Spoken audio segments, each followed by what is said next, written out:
आप मध्य प्रदेश सरकार बनी थी कमलनाथ के नेतृत्व में, नगरीय प्रशासन राज्य मंत्री थे। अभी सरकार ने जो अवैध कॉलोनियों को वैध किया है, उस समय सरकार की गलती रही, कांग्रेस सरकार की, जो अब जाके परिणाम इनको? बिल्कुल नहीं, उल्टा उसमें पूरा मामला कोर्ट में गया था और कोर्ट में हमने तय किया था कि अगर जो ऐसे अनेक कॉलोनियां हैं पूरे मध्य प्रदेश में जहां पर जो हमारे उपभोक्ता हैं उन्होंने कहीं घर खरीदा है और लगभग 80% कॉलोनी पे घर का निर्माण हो चुका है, तो हमारी सोच ये थी कम से कम ऐसे कॉलोनीज में जो वहाँ के निवासी हैं उनको लाभ मिलना चाहिए है।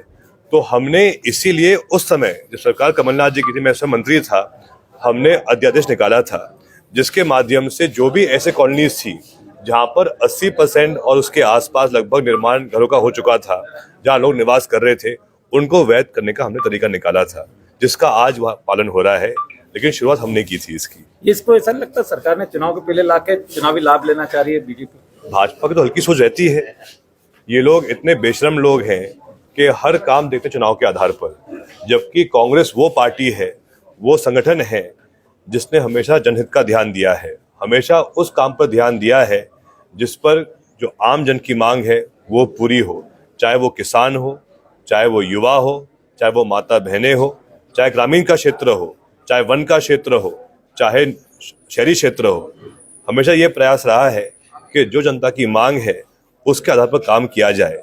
लेकिन हम देख रहे हैं कि पिछले 3 साल जो सरकार भाजपा की मध्य प्रदेश में है, ये सरकार जनबल की नहीं है, धनबल की सरकार है। यही जो स्थिति मध्य प्रदेश में बनी थी आज से 3.5 साल पहले, वैसी ही स्थिति कर्नाटक में बनी थी, जहां पर इन लोगों ने सत्ता के लालच के कारण सत्ता परिवर्तन बीच कार्यकाल में किया था।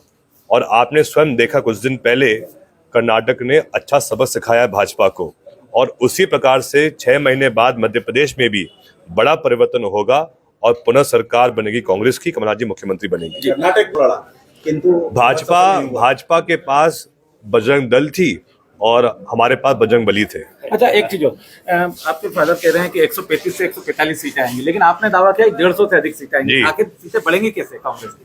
आप स्वयं देख रहे हैं प्रतिदिन भाजपा के बड़े बड़े नेता कांग्रेस में शामिल हो रहे हैं। दीपक जोशी जी जो भाजपा के बहुत दिग्गज परिवार से आते हैं, स्वयं मंत्री थे पिछले कार्यकाल में, आज वो कांग्रेस में हैं। और दीपक जोशी के आने से सिर्फ देवास जिले में नहीं बल्कि पूरे इंदौर उज्जैन संभाग में एक बहुत सकारात्मक माहौल बनेगा कांग्रेस के प्रति।